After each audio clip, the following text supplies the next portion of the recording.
The NBA is here. The crew linked up again for another podcast episode so we can talk about one of our favorite pastimes. So check out our conversation with all the laughs, unmuted background noises, and random sidebars that exist in our friendship as we talk about the NBA and RAD Consulting. So, for your enjoyment, let's go. And today on Voices, I have the crew, full crew joining today, and we are going to cover some really, really interesting topics today, specifically the NBA. And then we have a special consulting segment towards the end of the episode to help people know that we are here to help you if you just allow yourself to listen to regular people. So today I have JB, I have Donnie, and the guy that we brought in spirit, Chris. We have him physically here, so you have the man, the myth, and the voice today. Guys, thank you for being here. You can do a quick introduction for yourselves because no one can do a better introduction for themselves than themselves. So I'll let you go. Jay, I'll let you start. Then we'll go with Donnie, and then Chris, since you the new voice. Cool. Let me kick it off. JB in the building. How about them Gamecocks 2017 over Georgia yesterday? Thank you very much. Yeah, this is Donnie. Still don't have any professional podcasting credentials, but I did show up on time this time. Yeah, this is Chris. I fight depression around this time of year because I root for the Gamecocks, the Braves, and Georgia Tech football, man. It's been kind of rough. We're going to make it through another year. All right, so what we're going to start off with is the NBA preview. I am from New York originally, so sadly I'm a Knicks fan. I am a Knicks fan, but I am excited about the NBA season because the one thing I learned from New York is that you have to be diverse so I can like everyone. And so we're going to sort of go out here. We're going to bring up what we think about the upcoming NBA season. And first, before we do that, I would love to know the allegiances of all you guys so we can then understand the skewed perspectives that we're going to put in front of people. So, Donnie, I'm going to let you go first, followed by Chris, and then JV. Oh, so yeah, I'm Lakers for life. Grew up as a kid, aged myself right here, watching Magic Johnson on Sundays. Was depressed when Jordan took him out in the finals. So yeah, Los Angeles all day. All right, Chris? Yeah, pretty much the same, man. I grew up a Lakers fan. You know, Showtime was what it was about. I was a Jordan fan, never really a Bulls fan. So, you know, I used to rock with the Bulls too, but it was all about them Lakers. I was kind of conflicted when they had to play in the finals, truth be told. All right, and Jay? Yep. Fan of the three-time NBA champion Miami Heat. I was a fan before LeBron got there, and I still don't like Allen Houston. Fair enough. You know, the crazy part is being a Knicks fan. I mean, it's crazy. I don't hate the Heat or anything like that because I have a love for Dwayne Wade because he plays hard nose, and I guess I like finesse basketball. So I was rocking with the Heat. Well, I liked them, I should say, when they was on their run when they had the Heatles going on. All right, so Chris, you're gonna start this one off, and let's hear what you are most anticipating for this upcoming NBA season. So it'll be Chris, then it'll be JB, and then Donnie. Well, you know, I anticipate, man, this year I'm going to at least get to a couple of Hawks games. Not because I care about the Hawks. Matter of fact, I really don't care about them at all. I usually go to actually see the other team, man. So I'm going to see if I can finagle when some of the better teams come through this year. Last year I actually had a couple of opportunities to go, and I ended up not going. But I'll be honest, man, I'm a little concerned with the Lakers, man. Boogie, I thought, was kind of like, all right, that's just extra, you know, icing on the cake. He went down. I'm like, cool. But hearing about Kuz being hurt, you know, the big man up top that was supposed to be the savior with this thumb injury, I'm a little nervous, man, because honestly, I think if he go down, I don't know if LeBron can carry the load, man. That Father Time is undefeated, so I'm a little concerned about it. I think he's going to be more motivated this year because, you know, last year I thought he was just on vacation out there to raise his kids. He wasn't serious about winning, but now that everybody's talking about his legacy, I think he's going to go hard. But, man, I really don't want that cat to have to cover it all on his own. And I think Rondo going to get suspended 16 games. I don't know for what. I just predict he's going to get suspended. Okay. JV, what about you, man? Let's see. What am I looking forward to with the upcoming season? Yeah. Another competitive season for the West, just to see who comes out of there with the mixture that's happened. I do think the Lakers, early on, you're going to see the struggles because they're going to highlight them, but they'll stay dangerous enough to make a solid playoff push. I don't see them coming in lower than a 6 seed personally out the West, just because of injuries and everybody getting back later on in the season. But in the East, I'm interested to see some of the – I want to see a more competitive Eastern Conference, really. So I don't want to see a, 35 and whatever team make the playoffs as a 7-8 seed when you got a 47-win team in the West that doesn't make it because of the records and things that are going on there. So more competitive East and just watching the West do what they've been doing for the past few seasons and just beating each other up to see who stands out later. Cool. Donnie? All right, yeah. So I'm about to break the rules already, Lou. So I'm going to tell you what I'm anticipating, but I do got a bonus question for you. How do you feel about KD's comments about the Nets being more important to younger people in New York than the Knicks? I'll answer that after you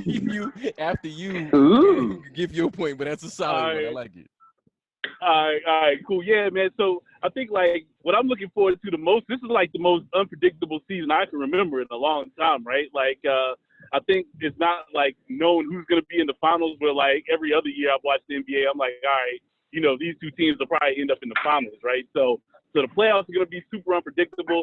I think it's a lot of guys too with like a lot to prove, right? Like Westbrook had those 3 like crazy seasons where he was averaging a triple-double, but he won nothing, right? So like pressure's on now in that regard, like how is he gonna fit in with Harden?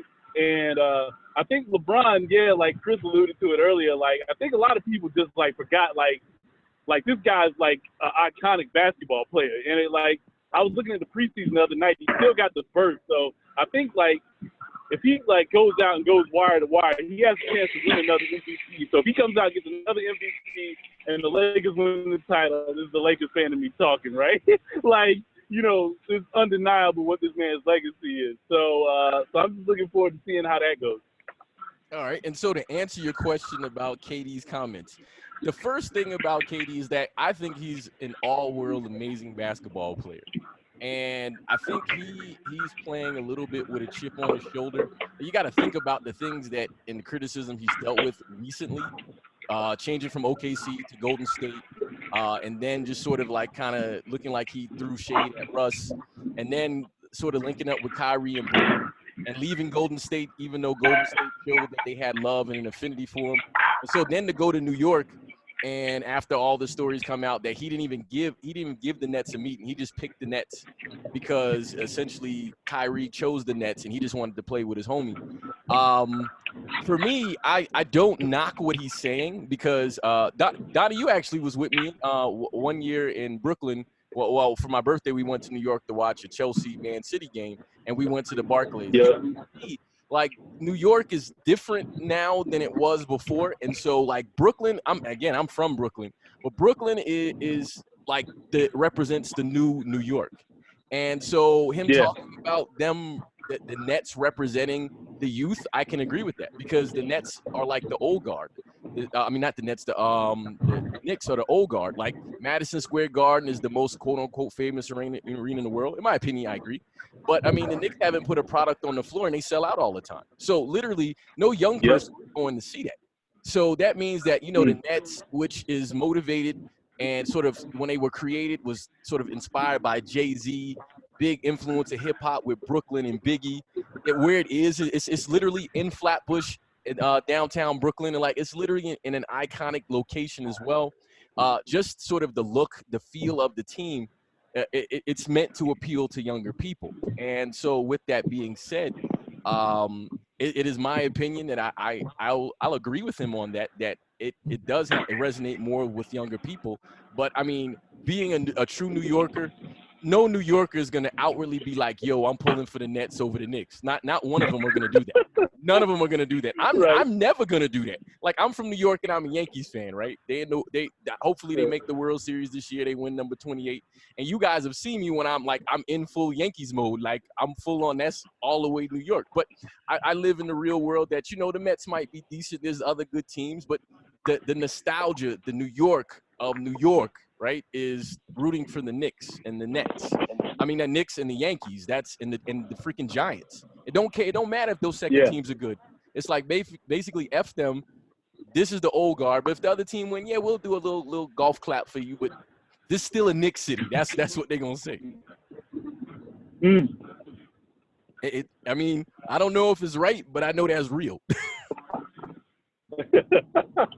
Yeah, it's true. Yeah, I kind of thought that's where you'd be leaning. That was going to be interesting to me over the next few years to say the Nets actually end up being like really good, right? Like I mean, it's going to take a long time, but that could be a situation where they like overtake the Knicks.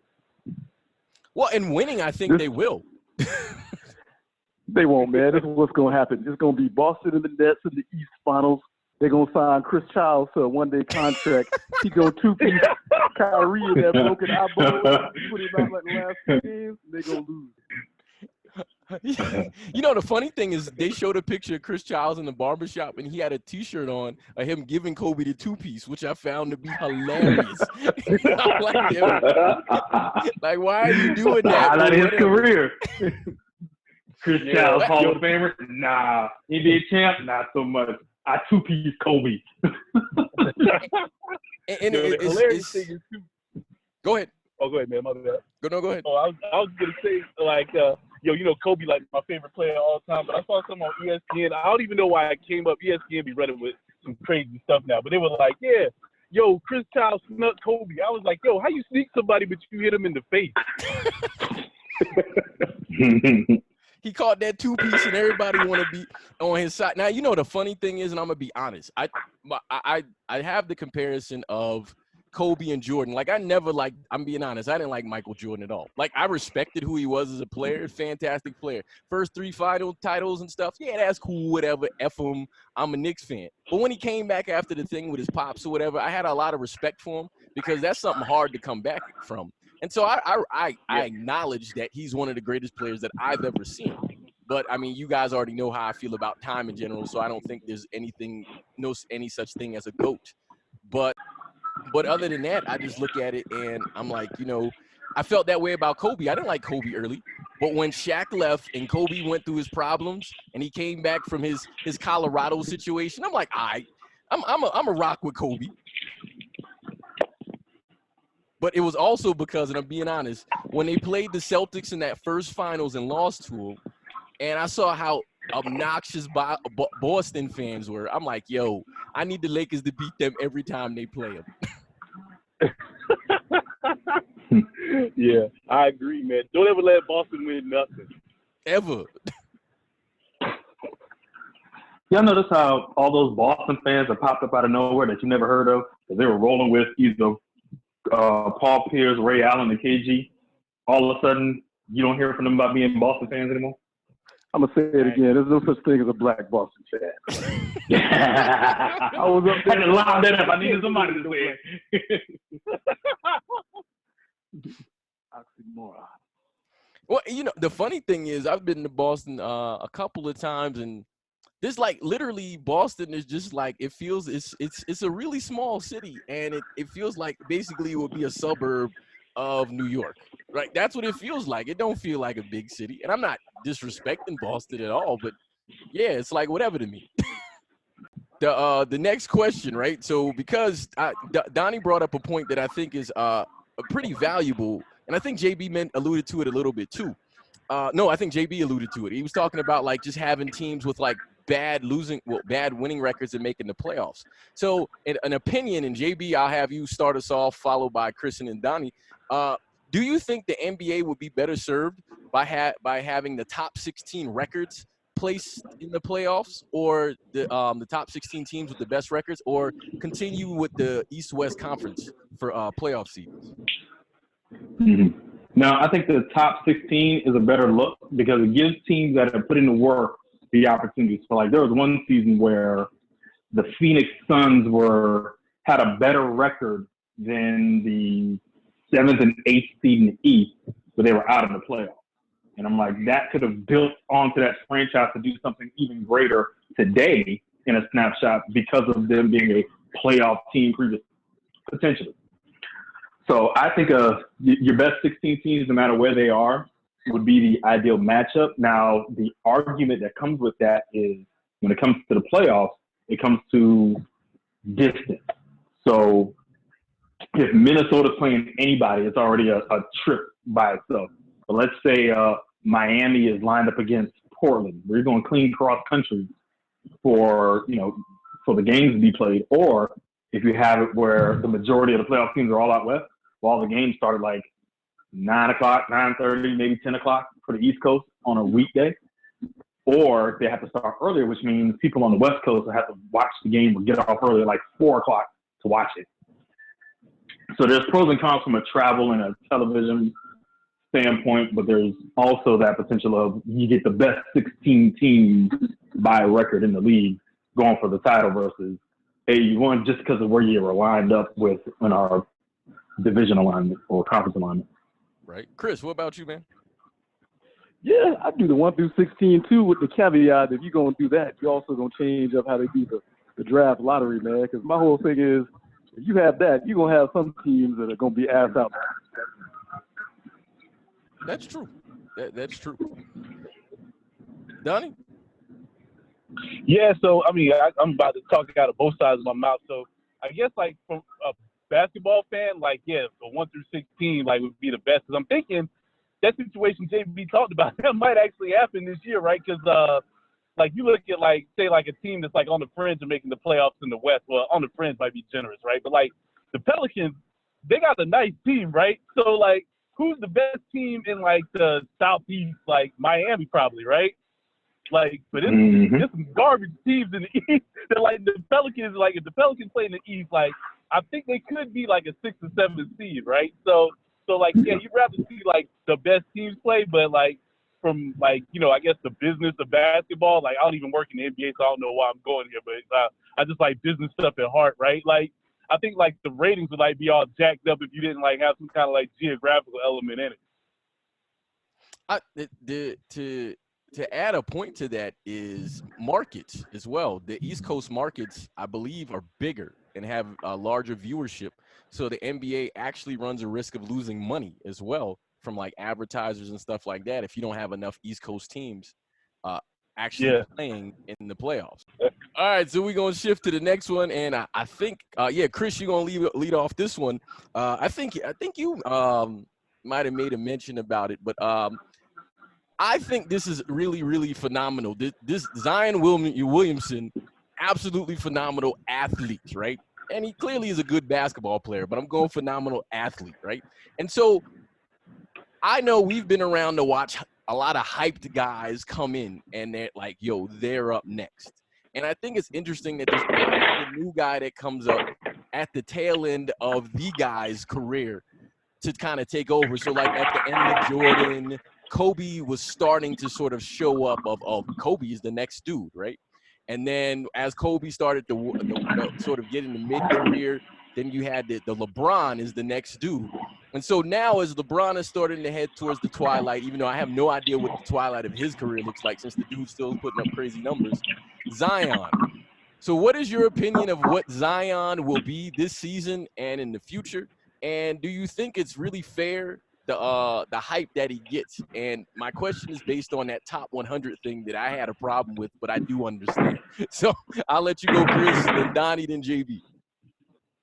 Yeah, I think the hype is real because, I mean, truthfully, I've seen him play a lot at Duke, and he doesn't really have a jump shot per se. It's kind of that flat-footed joint. So, if they spread the court, he can get it off. He can actually stretch the floor. But the thing with that dude is he can drive by you like a regular guard with the body of like a power forward. So, man, I think, anytime Cavs get in the NBA, his shot going to get better. So that ain't even an issue.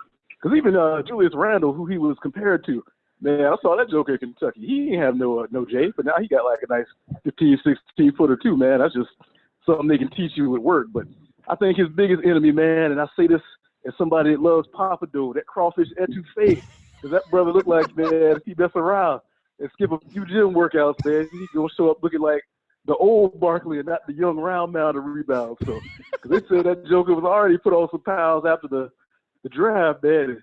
He down there. Man, they're quick because what do you got? 3 years on a rookie contract or 5? it's 3 years and then 2 restricted free agent years, so the team normally picks you up for those 2.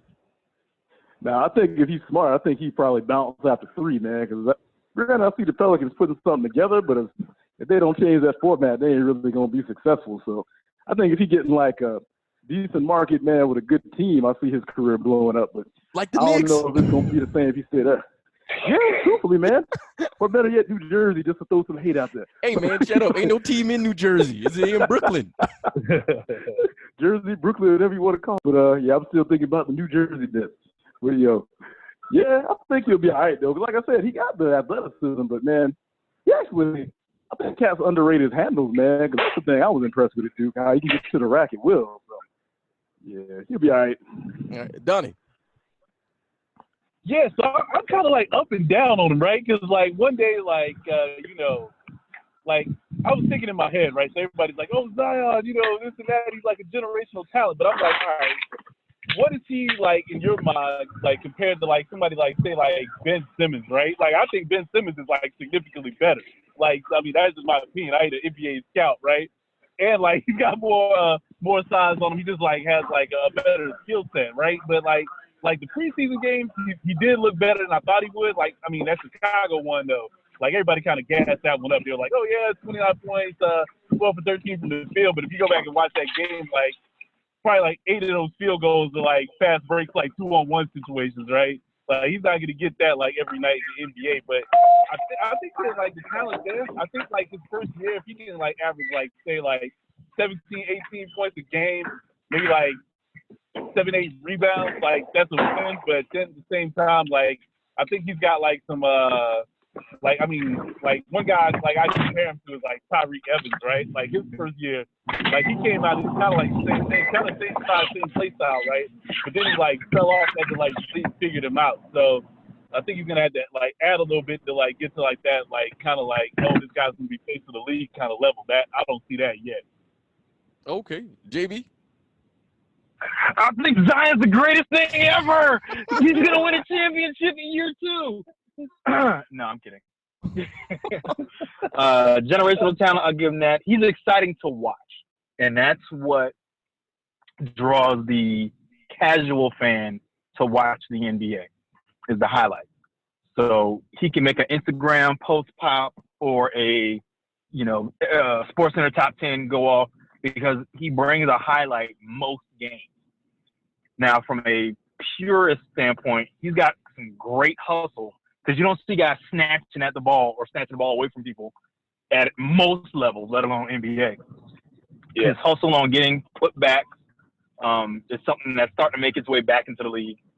So from that aspect, I think he's another great addition to the league, but they need something to rally behind.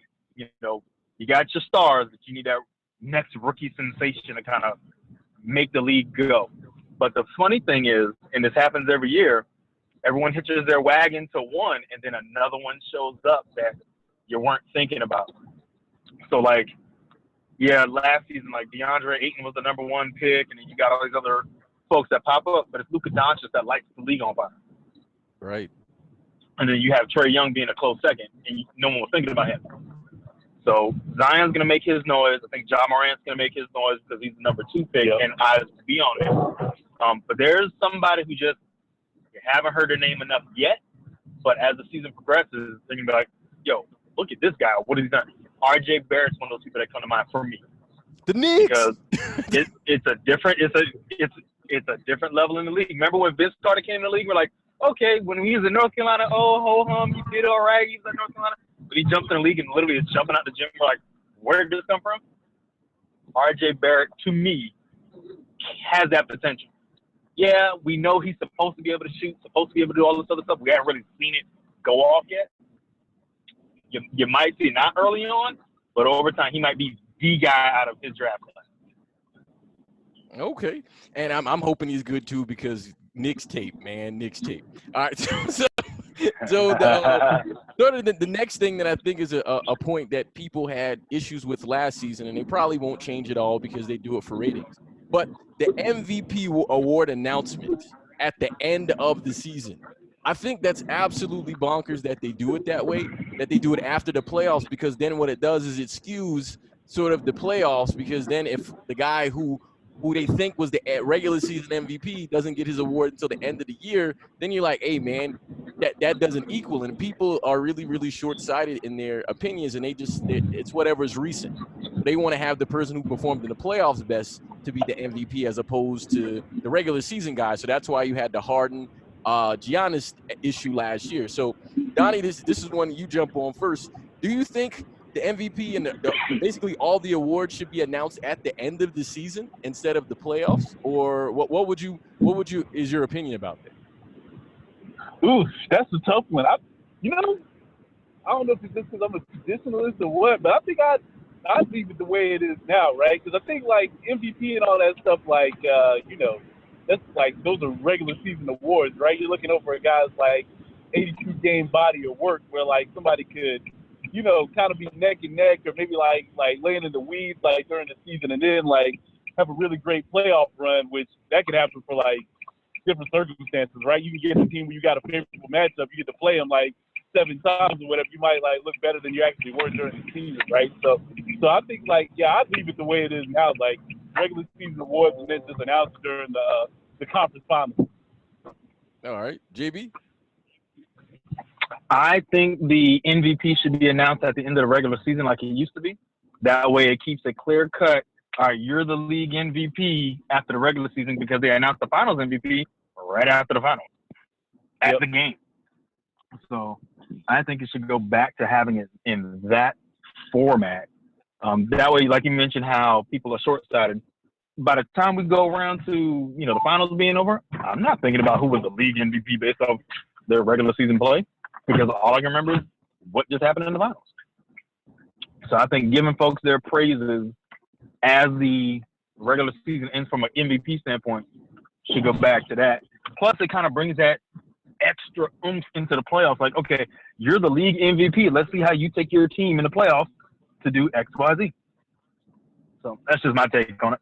All right, Chris. I like it though. Man, I say change it all up. Like, but I say make that joint. Well, like you said, the regular MVP. You have a regular season MVP. But then I say actually get rid of the finals MVP. Just have like a regular season MVP and then have a postseason MVP. Not just the finals, but it's like over all the series. Because obviously each team there in the finals will have probably somebody over 3 or 4 series probably carry the squad there. So that would put more onus on it to me, because now you can really say, hey, this dude didn't just have one good series, man. Because occasionally you do have that dude that blow up, kind of like Toronto had. You like come from like one series, but every series, so I'm like regular season MVP, and then just have a postseason MVP and have that take the place of the finals quote unquote MVP. See if I can put a little bit more emphasis on the fact, all right, this dude was MVP for the whole playoffs. But anyway, I think Steph Curry would champion you on that, because that's the reason he doesn't have an MVP in the postseason, is because of that. But also, I think, and just in my opinion, it adds insult to injury if you won the NBA regular season MVP and then you did not win the finals MVP, but you have to go get an award after the finals, and it wasn't the Larry O'Brien trophy. That, to me, it feels a little salty. Like, I don't want this award. This is not what I was playing the year for. In my opinion, that I would feel that. So that's why I would actually agree with that, and I actually agree with having a postseason. Steph Curry probably would have 2 postseason MVPs if they had that award, in my opinion. So this is the question before we do the predictions, right? So does LeBron James' legacy need another NBA title? Because he probably has 2 more years left of top quality LeBron. Does he need another one? Or is it a failure, him going to the Lakers, if he doesn't win one? Does he need another title? No, he doesn't need one.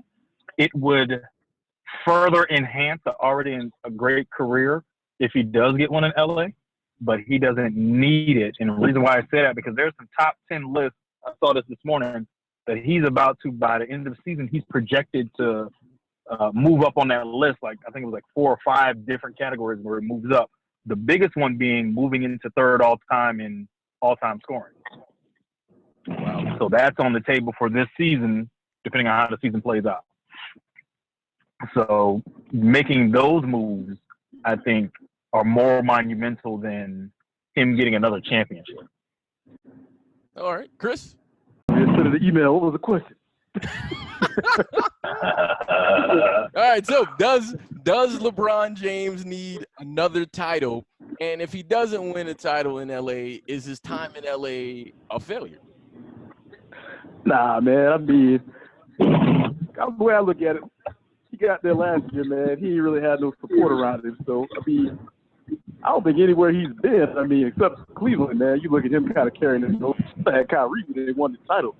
Man, the Lakers, they surround him with that. So last year was kind of a scratch in my mind. So, going forward, if he doesn't win, I think as long as these cats make the playoffs and they're competitive, man, he can hold his head high. But, man, I don't think he need to win a title, especially out the West. Because, I mean, cats be acting like just because, man, dudes nowadays like Brady playing till they 45, man, Father Time is still real. That Joker came in younger than all the rest of these dudes, man. So he got a lot of wear and tear on his body. So I'd probably say, like, man, if he was really looking at time, he's almost like 3 or 4 years older than what most people be just because he's been in the league so long, man, and playing so many minutes. So I think that cat is on the retirement tour. He out there with his kids, man. He living the L.A. life. But, yeah, I definitely don't think it's going to affect that cat legacy, man, because I still hadn't seen a dude with his size that can do the things he does, man. I remember when he came in the league, and they was like, man, he going to find out it's a man's league. And they played against him like a grown-ass man, like with his body type. So I think he'll be straight one way or the other, man.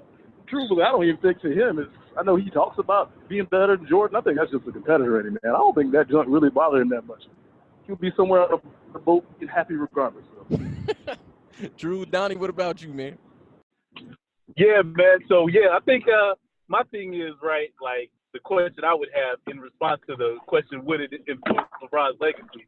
What is LeBron's legacy, right? Like, some people say, oh, he's top 5, oh, he's not better than Jordan. Like, I think if that's, like, still in play, then winning does matter. And I think, too, like, as an arrogant Lakers fan with, like, no justification for the arrogance because we ain't won nothing in 6 years. But if you play for the Lakers and you're a marquee player, you have to win a title.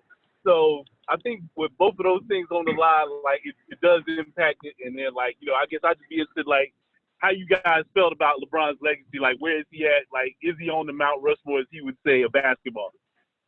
So for me, my first point is Michael Jordan as a competitor. As a competitor, I don't think – as a basketball competitor, I think he's top tier.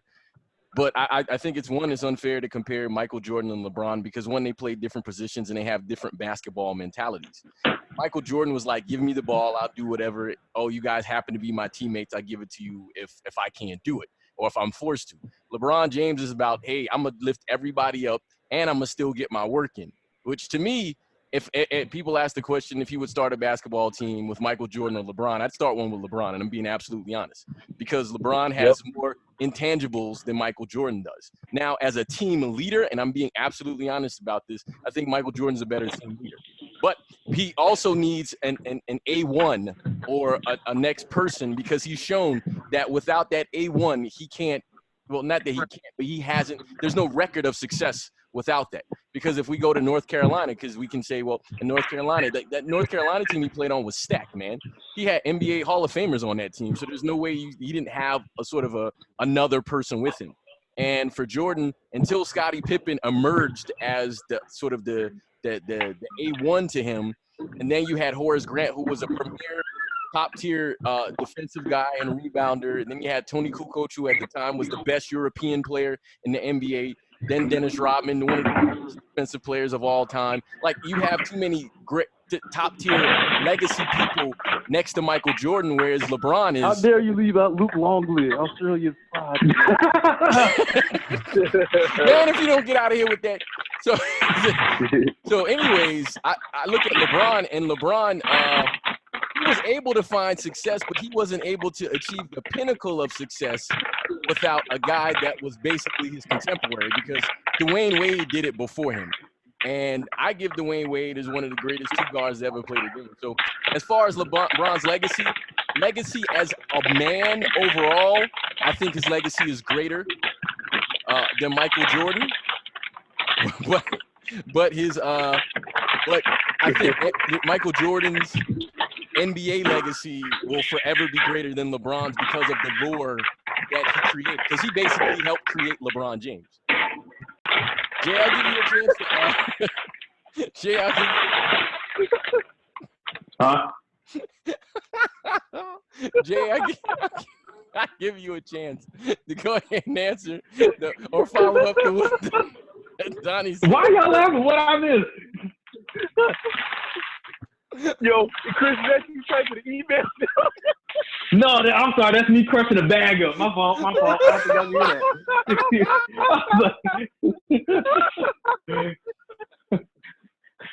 I was getting these crab legs out. My bad. Oh, good, man. Okay, so man, I was over here because I was wife and them just got home, was talking to her, but I didn't know what was happening. It's all good, man. All right, so we're back on. Wait a minute, LeBron's legacy? Yeah, I went first on this one. Yeah, but No, I'm sorry. No, I thought about it. Yeah, because we talked about the championships. Yeah, but Donnie had a sort of a piggyback question to it, so that's why. Because I don't actually respond to most of them, so he had a piggyback. I'll let him re-ask the question, and then you can go ahead. Yeah. Don, what was that question? Oh, yeah, my bad, man. Yeah, so it was basically just what is LeBron's legacy, like where you got him ranked at, all that good stuff. The Mount Rushmore piece. Yeah, I do believe LeBron goes on the Mount Rushmore for his generation. I do think it needs to be separated by generation because the game's different today than it was played in the 80s, 90s, than it was 60s, 70s. So for his generation, yes, he does belong there. To Chris's point, I think what he's done socially and culturally is a greater impact than what he's done in basketball, even though what he's done in basketball has been great also. So, yeah, LeBron James, if he were to just hang up his basketball sneakers and be done with basketball right now, he's good to go no matter what else happens. And I mirror it to, like, when Barry Sanders retired. People still say he's one of the greatest ever. 9 seasons, and yeah, he could have touched certain, statistical milestones, but he didn't, and others have passed him by since. But when you think Barry Sanders, you still look at him as a great running back, a Hall of Famer, and all the other accolades that come with it from a sports standpoint. LeBron's already there. So he doesn't have to play basketball anymore to do anything that'll make his basketball career any more better, sexier, or whatever it may be. Right. Chris, yeah. You want to follow up on that or no? Yeah, I agree because I was saying the same thing, man. Like, he's actually got to be in 2 separate eras. So when I look at, like, old school cats, and there's probably even an era in the middle, and then even, the most recent generation. Because for no other reason, man, when you look at, which is now about to be more of an issue with kids going straight from high school to whether it's the D-League or the pros, man, when you look at the guys that made the transition from high school to the pros, other than him and Kobe, man, I mean, granted, there have been some guys that did okay and were successful. Even what's the dude, man, that just hung it up finally, played with Golden State and got those titles, man. He had that microfracture surgery, Livingston, man. Even that dude, I think, figured out and had a decent career. But, I mean, when you talk about dudes that went from high school to college and blew it up, you could put him on his own Mount Rushmore, just cats that did that, because there's still a lot of kids that are going to try it. There'll be a lot of kids that fail, man. They're going to be hyped up. Most of them will come out of Kentucky, is my guess. But regardless, man, it's like, I mean, you got to put him on his own Mount Rushmore just for that alone, man. If nothing else, you could disregard any of the titles, man. So, yeah, he definitely would have that legacy regardless of whether he wins anymore. But, hell, he won a title in Cleveland, man. Oh, they can't even barely spell title in Cleveland. That alone, man, should have really – I mean, for real, though, man, that alone should have put him on, like, his own Mount Rushmore. It's funny. Like, you got to throw in KG because I can't. I'd be remiss even though he won his title in Boston, whatever. But KG was one of the best high school to NBA players ever to do it too. That's true. I got to throw him in. How far back we going? I mean, we could throw Sean Kemp in there too. I mean, there's guys, but I mean, if talking about like. I'd go further than that. Who else would you say Moses Malone. Yeah. Bring Moses in it. I agree. Well, I didn't know he played. I thought he played at HBCU. I didn't realize he went straight from he came out of high school. Hey. MVP for 2 different teams. Yeah, man. Title, champion, everything. Yeah.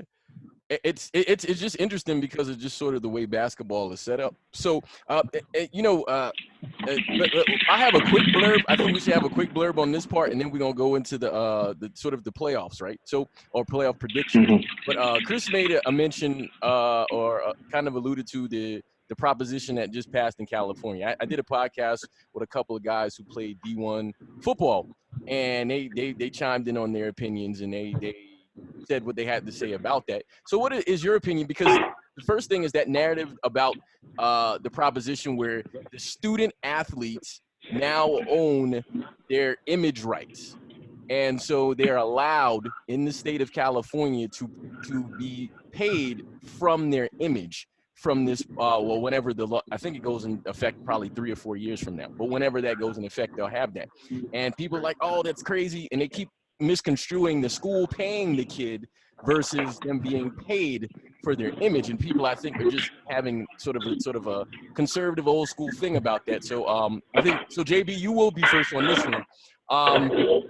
What is your opinion of that? And do you think that it will, what effect do you think it'll have sort of on NCAA sports going forward? Because for the one and done guys, which that might be disappearing too, because maybe ending that one and done rule, that it may change the whole forecast. And no, I definitely agree that these college athletes should be compensated for their likeness, image, and everything else, because everyone else is getting paid except them. And that's the narrative that we've heard in the media a lot. NCAA is making money hand over fist. The schools are making money hand over fist. You're seeing it. I haven't experienced it personally, but think about it. You're walking campus, you're the guy on campus, and you see students and adults in the stands wearing your jersey number that you just happen to have on for that particular season, and you're trying to figure out how you're going to get a pizza for the evening, like every other college student. But the difference is you can't go get a part-time job to support yourself because you got to play your sport. right. So allowing these students to be able to get compensated for the license, because you don't know what's going to happen from a future standpoint. So yes, I'm in college. Yes, I'm playing athletics. It doesn't guarantee I'm going pro, because not everybody is. So while I'm here, can I work or get compensated for what I'm doing? Because I'm dedicating my 4 or 5 years to this school and their athletic program, whichever sport I'm involved in. Now, will it bring NCAA football video game back? I would hope so, but compensation and the likeness fees doesn't necessarily mean that the licensing for these schools will come into play. And then we break down to the detail, which student did get paid for likeness and which one didn't. Not going to get that far in the weeds with it, but I think I've touched on the main pieces that I think will pass as my opinion on what should be done. So, in short, pay them kids. All right, Chris. Yeah, man. For me, I'm like, you can't trust the NCAA to make the right decision, man, because they screwed up too many things too many times, man, to be a quote-unquote nonprofit making billions. But, I mean, for me, man, it's got to be a federal law that's going to cover the entire country. Because, I mean, first off, they hypocritical themselves because they allow kids to actually profit off their license, their image in other sports, just not in certain sports, which is stupid. So, like, you know, baseball kids, man, can do all types of stuff when they're young, man, can sign, can, you know, do all types of foolishness, man. Everything except, like, the major sports, which, like people said, just also has to have a majority black kids, which is a whole other issue. But my thing is, where else in the world can I not make money off my name and likeness? Even if I was, you know, 15 or 16 and it was going to my parents or somebody else, but you can, and then you can punish me for actually making money and you making money off me, man. That ain't nothing but some slavery. But here's the way I look at it, man. Honestly, I think that these cats are talking about all these different problems where bigger schools are going to have an advantage because now they can be like, hey, if you come here, you're going to have like endorsement deals with this car dealerships and this, and this. Yeah, there's going to be some problems, but truthfully, that stuff is already happening, man. The only thing different is it's going to be out in the open as opposed to what boosters are already doing. And I honestly don't think it's going to be as big an issue as people say, because if you took all the kids in the country, even Alabama, man, like how many would you actually know without their helmet on, man? Like walking around other than Tua and maybe some of their receivers and Saban. you don't have a lot of cats in small schools, even other schools, man, that probably won't make a ton off their likeness, you know. But the kids that actually are bringing in money for your program are the ones that are worth it. At least they're getting paid or what they owe, man. And the pie is big enough to go around because they're making too much money every Saturday, man, to act like they don't have it to give the kids. And hell, man, if I'm one hit away or if you like Donnie and I, you don't go to your Spanish class, you probably ain't going to get a degree in 4 years anyway. So like, you can't sit here and talk about, hey, man, you're getting the education, you're getting a degree when the numbers show most kids aren't doing that. So the kids that are getting paid off their likeness are going to be the ones going pro anyways. That's always been a dumb argument to me. So like JD said, man, pay the kids, but it needs to be something federally regulated because you can't trust the NCAA to do the right thing, man. They'll screw it up. Matter of fact, like they said, if they were saying, hey, we're going to kick all these California schools out, not let them participate, they were saying maybe all schools need to pull out and actually start their own entity separate of the NCAA, man, which would be awesome. That would probably be a great move. All right, Donnie? Yeah, man, I think that all that stuff's just a farce anyway, right? And like the sooner it goes away, the better. Like I think like it's gonna happen pretty soon with basketball because like you know the NBA is gonna push the G League, and it's been a couple of like instances where like they had a chance to partner with the NCAA on something and they decided not to, right? Which is like morally the right thing to do.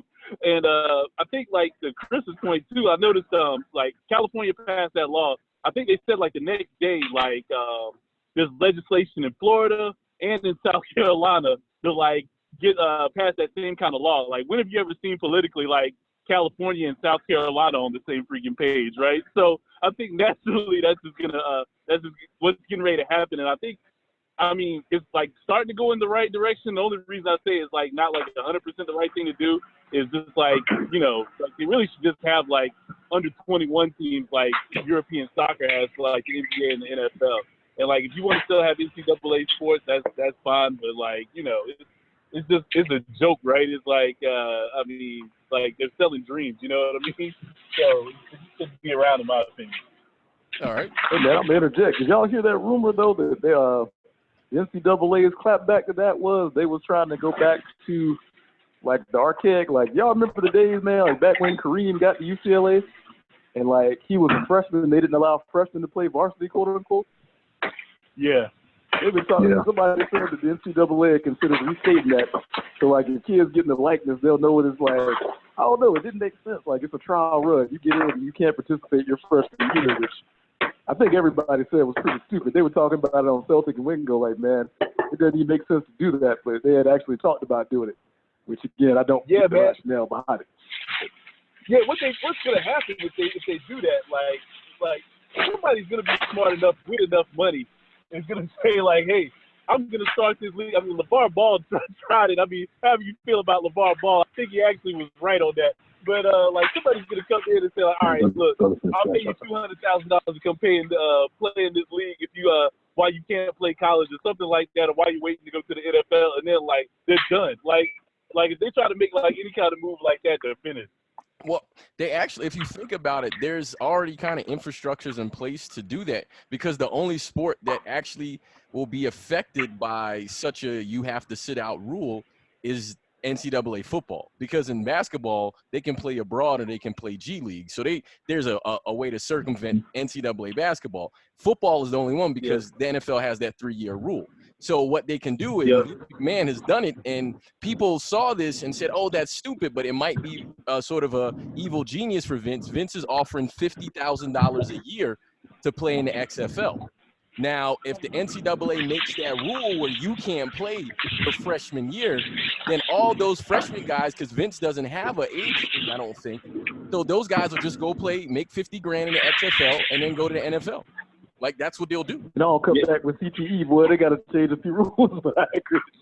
Nah, man, they're gonna end up going to WrestleMania. Is what's gonna happen if they go to the XFL. Well, it's possible. All right, so the NBA playoffs. So, who do you think the top? We won't even go through the whole 8 because it'll probably be too many. Unless you want to go 8. What are the 8 teams in the East? What are the 8 teams in the West? What I'm looking for is what are your predictions for the top 4 teams in both conferences? Who makes the Eastern and Western Conference Finals? the NBA Finals as well as who wins the title. So, Chris, I think you lead us off. Let's see, out the West, man. I actually like what Utah's done. It seems like they're gunning to win this year. I ain't gonna count Golden State out till they dead. Something about Houston, man. I think they're gonna, wet the bed when it matters. But them Cavs, man, during the regular season, they'll still be top 4, I think. And I want to say the Lakers, but I really don't believe that in my heart and soul to be top 4 unless everybody stay healthy. So I don't know. I would probably say Portland would be the other team, man, and they'll be top 4 in the West. In the East, man, like I said, I was rock with Kyrie as long as he's healthy. So I'm gonna say that Brooklyn. I'm gonna stick with Boston. Beyond that, man, it's hard to say with the East, honestly, man. I really don't know, except I know the Knicks won't be in the top 4. I will say that. Nor will the Hawks. Go ahead and throw that out there, too. But, yeah. I don't know about Toronto, man. It's hard to, because, you just lost your centerpiece. So I don't know if them dudes going to do anything. And, yeah, I left the Clippers out of the top 4 just because I'm bitter, man. Just throw out the West for the record. So who do you have for conference finals? I really don't know about the East, man. So conference finals for both sides in the finals. I think it's going to be Golden State and Utah in the finals, man. I'm calling that on the West. And I'm still going to say, I think Boston, man, going to get back to the finals in the East. I don't know if Brooklyn will, though. Like I said, I just don't know who that other sleeper team going to be. All right. And you got a champion or no? You know what, man? I'm going to say Golden State going to win it again, man. I think Steph's going to ball out just because he's going to feel the need to be like, hey, I got to show these cats, man, who I really am. So as long as he stay healthy, man, I'm pulling Golden State. All right. Donnie? Yeah, man. So Chris kind of took my sleeper in the East, man. I think the Nets going to be a lot better than people think because, everybody's like, oh, they got KD and Kyrie, but KD's out. But they basically kept their whole team together, upgraded D'Angelo to Kyrie, and signed DeAndre Jordan. So, they're going to be nasty, man.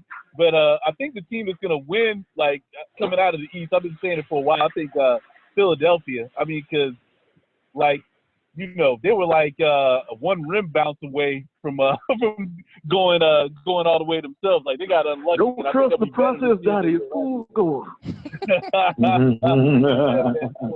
I'll say the Nets are going to be, like, better than people think they're going to be this year. And I think the Celtics, just because, hey, I'm a Laker fan, I got to hate on them. They're going to be worse than people think because I think, like everybody's kind of, like, selling the story like, hey, Kyrie was the reason we underperformed last year because, he was all about himself and we had too many guys focused on making the All-Star team. Like, here's my rebuttal to that, right? Like Kemba, I've watched him in Charlotte, nice player. He's not a good playmaker or a passer. He can't set guys up. So I think like that, them losing Kyrie, they take a hit there. And then like with Tatum, right, this whole thing with the Supermax is kind of interesting, right? So like, what is it? If you make the All-Star team or All-NBA, like 2 of your first 3 years in the league, that's when you're eligible for that $40 million extension, right? Yep, something like that. Yeah, so Tatum's right there, and he had that nut season that is his rookie year in the playoffs. So if I'm him, I'm definitely coming in like, hey, I'm getting ready to average 20 points, make the All-Star team. I don't care what happens. I want $40 million, right? So that's going to be interesting, like from a chemistry standpoint, what's going to happen.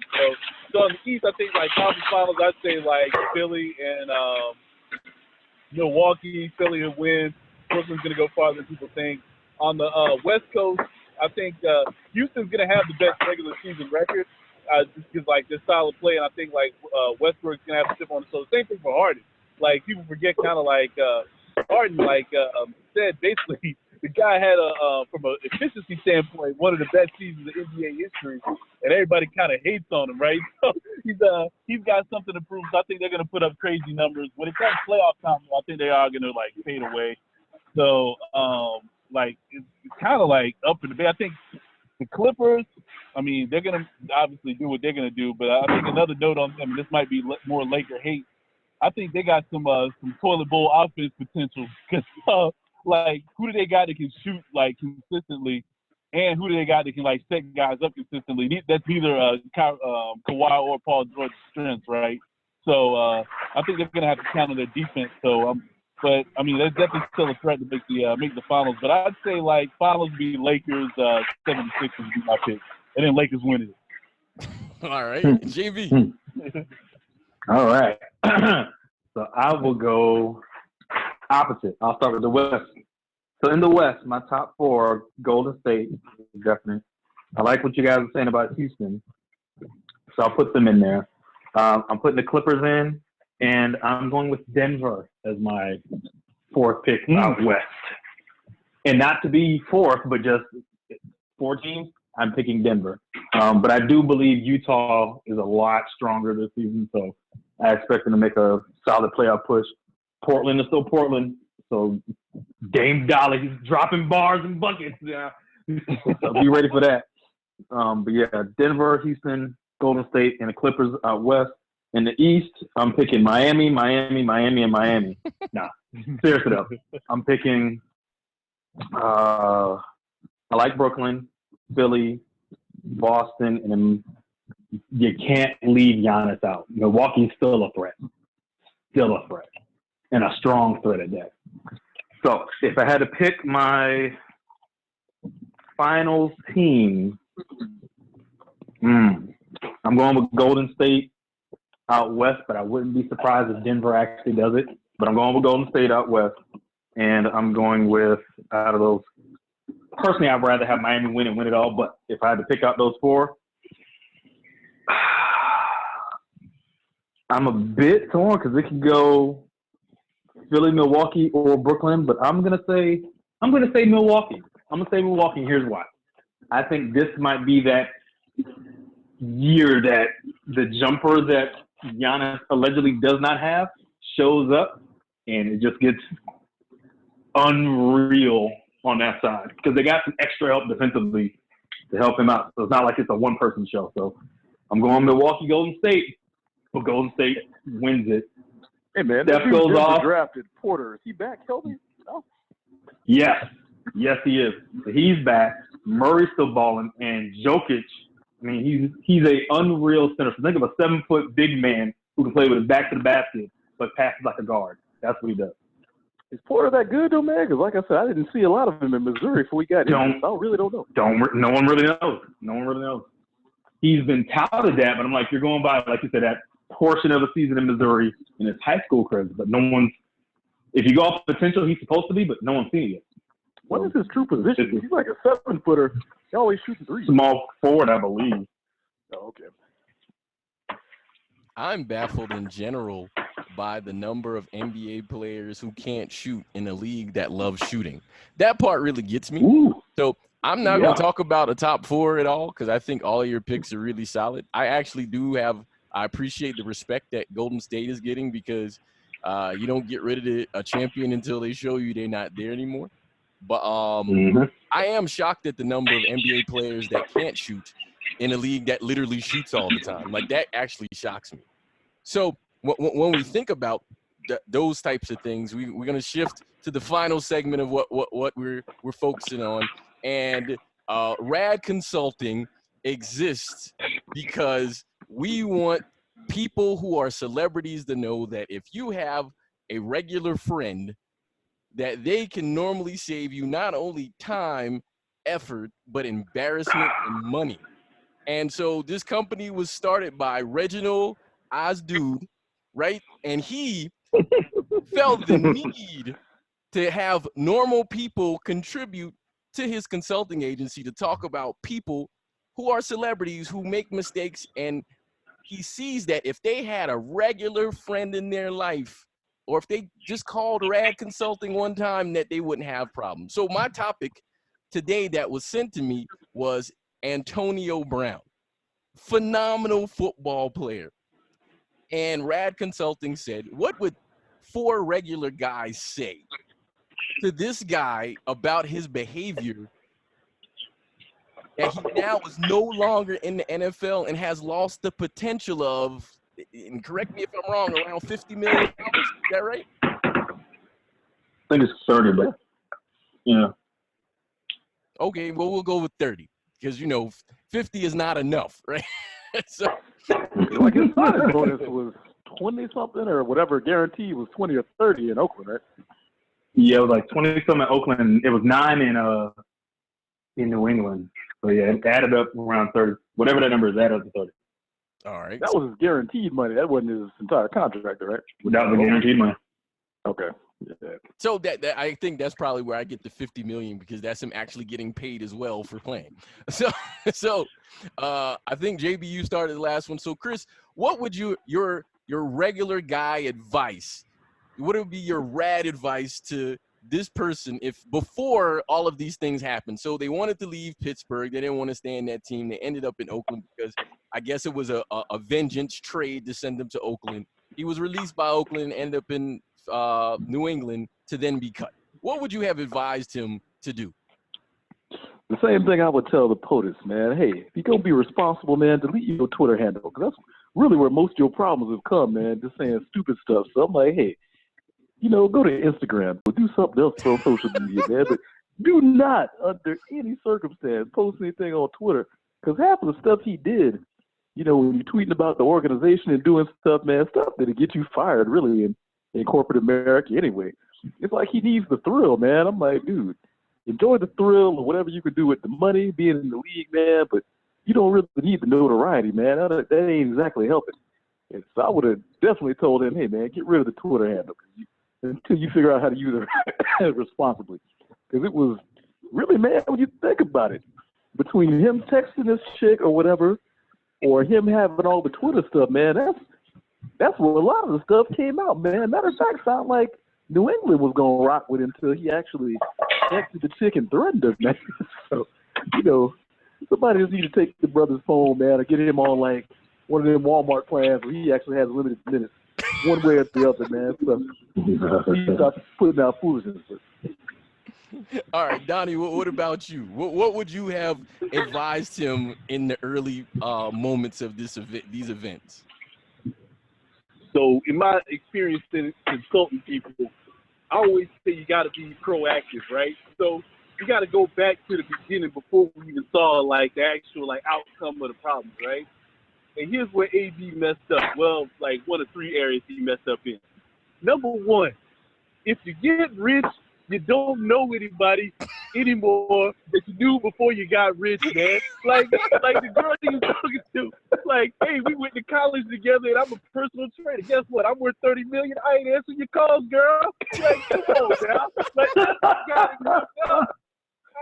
I hate to be that way, right? Because I'm all about like, taking Me Too stuff seriously, not trying to like take the podcast down on our first segment, but like, yeah. He gotta, come on, man. That's where he messed up, number one. Then number two, and I saw Drew Rosenhaus's agent, and now I'm questioning Drew Rosenhaus's agent skills or abilities, right? Because like, if I saw one of my clients was about to get sued for like emailing a chick, like leaving evidence, like talking crazy to women, I'm gonna be like, all right, every woman in your life, you about to pay them off, dog, so you can keep working. So just call him up, be like, hey, I got $200,000 for you. For what? Just want to make sure you all right. AD would have did those two things, he still would have been in the NFL, man. That's what's good of him, man. Because, like, all the talking crazy to teams, like, somebody's always going to side you if you're crazy, as long as you're talented. But, like, you can't be on ESPN, like, talking about, like, sexual harassment and all this stuff. Like, teams can't have that, man. So, yeah, like, you got to pay them off. Be proactive, AD. JB, what about you? Now, I'm agreeing with everything that's been said so far. Number one, get out of the media, period. So, we're going to go all the way back to the Raiders piece. All right, you want to be off the Raiders for whatever reason or however you worked it out. Cool. You get off the team, you get signed by the Patriots. Be quiet from a media standpoint and just play ball. The part of him leaving Oakland that bothered me the most was that he had video footage of himself celebrating his release. I'm like, if I'm sitting home getting the alert, how are you managed to record yourself getting the same alert? It's planned. So I didn't like how that played out. But once he got to New England, hey, fresh start. You're on a winning team. Go for it. That's when, like Chris said, put the phone down, disconnect Twitter, all that good stuff. but he just couldn't get out of the media. So he's gotten his own way in a sense. So definitely that. I think that'd be the major piece. Just come to work. I don't want to say the more than the athlete piece, like just shut up and play ball. But in this case, I'm like, hey, get out of the media limelight and play ball. I'll say that. Unless what you have to say is something that's going to be of a positive impact to whatever you are supporting from a social aspect. I'll say it like that. The whole situation is just mind-boggling because there's zero question that he's one of the best receivers in the league. And with the Patriots being where they are with everyone hurt, he would be putting up monster numbers right now with Tom Brady. And they're still undefeated. So just imagine him there, and they're still undefeated, and he's the sole focus in the AFC East. Like, this guy is I don't have any words because, you know, I understand, and we've all probably been in a place where we've been somewhere where we didn't want to be. But we all kind of figured out how to gracefully exit because that place is not going to be our last place. So that's where I'm confused. So I'm not going to go all the way with Donnie's advice of forgetting everyone I know now, because you know, at that point, that's when they're going to come back to you with the Michael Jackson video documentary of all the stuff that you quote unquote did that you really didn't do, and they're not going to interview you or anybody you know, but said you did everything. So. Oh, I got another point that I forgot to mention. There needs to be somebody, and this goes for everybody. There's got to be someone in your corner that keeps you grounded, that really checks you as the human being that you are and knows you for who you are, regardless of the fame, the money, the whatever you're doing. That person is like, you know, the world's telling you, oh, yeah, do this, be great. But that one person in you're like, you need to sit down somewhere when you need to sit down somewhere. Like especially if you're in the limelight, because it's more eyes watching you and waiting for you to fail. One thing that was mentioned, who was Charlamagne the God or T.I. to mention it, like people like the rise, the fall, and rise again of an individual. And so it plays out like a movie. Everyone's looking for that rise and fall, and mainly the fall because the trolls are waiting. But then you got that rise again. But you need somebody in your corner to just ground you so when that fall does hit, it's not as impactful as now I'm sitting at home not doing the profession I worked so hard to get into. Right. Well, you know, you actually bring up a point, and I would like you guys to comment on this as well. LeBron James is huge, and people were looking for the sort of that he hit the rise, but there's no fall, and you can see it there doesn't seem to be anything pending on his fall. The only negative thing they have against him is the decision, which he then tried to couple with doing a good deed and his finals record. That's all they have against him as like LeBron the athlete. Whereas Michael Jordan has, and they were looking for his fall too, he has the gambling thing that could possibly be linked to his father being murdered, and then also the divorce he had with his wife because the rumors about him cheating on her earlier. So how do you think LeBron was able to sort of to manage that? And do you think he had a regular dude in his life to kind of help him? Yeah, I do believe LeBron had someone in his corner. Matter of fact, LeBron had about 3 people in his corner that was in his ear all the way through, like, hey, this is the way we're going to run it. 1, and then 2, LeBron was open-minded enough at a younger age, open-minded enough at a younger age to recognize, like, hey, if I want to do great things, I got to make sure I stay playing this course in these things. And as we progress together. You got to think, you got, you know, his squad. It was the Maverick Carter's in the mix. What's the other gentleman, the agent? Is it Paul? Rich Paul, yeah. Yo, Rich, what's that thing? Rich Paul. And there's another person whose name I can't remember. That's the squad. That's his nucleus. And they're doing all these deals from an agency standpoint, from a off-court stuff, but it's a collective. So it'd be the likely similar thing to like the 4 of us. Like, all right, we're the crew. You know, Chris in the league, he's doing X, Y, Z, Z, Y, X. Hey, we yank you down a bit with, you know, to keep you grounded, but keep pushing the envelope on what needs to be done and taken care of. Similar concept. So that's what I think LeBron has established for himself. to keep himself more in a positive limelight, but also more active in the things he wants to push that'll impact what he believes in. It just happens to help everyone else too. Right. Chris, did you hear it? Because then it'll give Donnie 2 chances to. Yo, here's the thing I'm wondering with LeBron, man, because I think, no doubt, man, having that solid woman in your corner, man, because granted, I don't know a lot about his wife, but it sounds like he's been with her through high school, all the celebrity and everything, man. It kept it rock solid, which, man, let's be real. That's rare to have a woman that hold it down like that, because, man, I mean, I'll say it myself, you know, the mind is strong, the flesh is weak, man. And you know LeBron was getting it thrown at him, man, all the time. So, you know, to hold that down, man, that tells you a lot about her as a person. So, I mean, yeah, I think you got to have that combination to be successful. You got your boys holding you down, giving you the real, but then you got also that accountability for a partner at home, man, or with you. That goes a long way, man. Because take it from a brother that's been divorced, you have the wrong one, boy. That don't help in life. You got to have the right one to make it work. So, yeah, I give her a lot of props, man, for hanging in there, because I'm sure that ain't really been easy, man. You got that much celebrity shining on you like he has. But so, yeah, gotta have. And for as long as he has. LeBron's been a celebrity since what, 15? Yeah, man. Yeah, because it sounds like, man, it sounds like his mom wasn't really there like that. Or at least, you know, not giving great counsel, at least based on some of the stuff I've seen, man. So, you know, I don't know. Again, I don't know a lot about that, but you know what his home life was like. It sounds like, man, he held it down, had his boys holding it down, you know. So that's definitely a blessing. Because I've just seen some of the antics from mom, like, you know, since he's been in the league. I don't know what she was like growing up or whatever. And Donnie? What was it? His dad wasn't around, right? Nah, his dad wasn't around at all. Okay. Donnie? Yeah, I'll jump in. Yeah, man. So I think like it just goes to what JB said, like about, and it kind of like our last appearance on your podcast, man. Like it just matters what kind of crew you have, man. Because I have to send you the link. So when you post the podcast, like I don't know how you feel about cross promotion, but just I'd like to know what I'm referencing.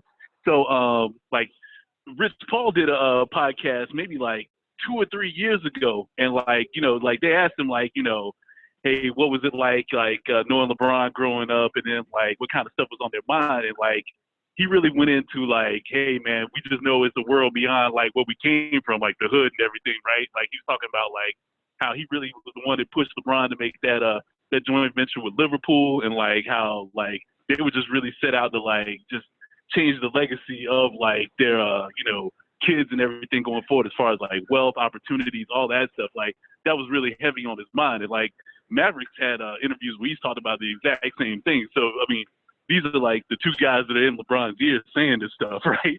So he had like the right click, like hey, like, you know, like you know, exchanging WhatsApp messages talking about how broke some girl is, like AB's crew, right? So I think like you just got to make sure you have the right people, and just people that have a vision to like do something with the opportunities that they have, right? And it's an interesting dynamic because that clearly those guys had fun with him too. Like they did fun stuff, and so the question is that how did he know the balance was going to be there? Because I'm sure AB has friends that are in his corner that are like, you know, he had fun with and maybe giving him advice, but they're watching him behave this way. I'm not judging his behavior in any way. All I know is his behavior cost him future money, and it actually hasn't cost him current employment. And the fact that he's actually said, you know, publicly kind of, hey, New England, come check me out, which is sort of not an apology, but kind of an apology. And so you look at that and he's like, well, you wouldn't necessarily have needed to apologize if you did X, Y, Z. Because then he talked about the owner of the team. Like, you could be mad, but there's a place where you can talk about the owner, but not publicly. Yeah. So that is just amazing. So I'm hoping that the RAD consulting that has been offered from some regular guys, quote unquote, is valuable, and that guys who listen understand that there are probably regular guys in your life that you should keep in your life when you start your meteoric rise. And you have them for not because they're haters, but because they offer balance to your experience and opinion, I think. Thanks. Yeah. So with that, we're going to close up. And as all podcasts go, Chris, you're new to it. I want the final thoughts and the final words to be from the gentlemen that have joined. So anything you want to talk about that you want to leave a final note for anyone who's listening, it's totally welcome. So you can talk about the NBA season if you want. You can focus on the regular guy consulting for some celebrities or anything that just might be on your heart. That's there. So we'll go in the beginning order we had. So JB and then Chris and then Donnie will close us out. So gentlemen, I'll leave it to you. Ooh, let's see. Final thoughts. This one's weighing heavy on my mind today because of things that have gone on throughout this past weekend. But living in the state I live in, I can't wait to go to work tomorrow. Oh, great day to be a Gamecock. Great day to be a Gamecock. And I'm out. Okay, Chris. Dog, I've already ironed, man. Like, usually, man, I ain't one for ironing clothes. I had to dig deep, find one of my USC jerseys, man, like a shirt. I already got it ironed. I'm ready to present tomorrow, boy, to all the UGA fans at my job. But, yeah, I got to say, man, the state of one of the wealthiest franchises in the world, which has hit rock bottom, is Manchester United. And I hate to say it, man, but it's a sad state when you see owners that care more about the bottom line and the product on the field. They really sabotage it to the point where they'll say they don't care. Matter of fact, don't even care about losing the Chevrolet deal because apparently they've got another sponsorship deal lined up. So they keep making money, but they don't embody the Manchester United spirit. It's like a great franchise been brought down by just American greed, and it's really sad, man. I really hope we get rid of the owners and they turn it back around, but I see many years of just mediocrity. And we're only 2 points above the drop zone to show you just how bad we are right now. So that's weighing heavy on my heart every day. If it wasn't for FIFA, I don't know how I'd be able to take it. And Donnie. Yeah, so for my final thought, I just want to hone back in on something I said earlier in the podcast. That, like, if you make $30 million, you don't know anymore. Don't answer calls. And on top of that, because I forgot to point this out when I was first talking, y'all saw the part where she asked him for $1 million to start a business venture? Don't let anybody get comfortable enough with you to ask you for $1 million.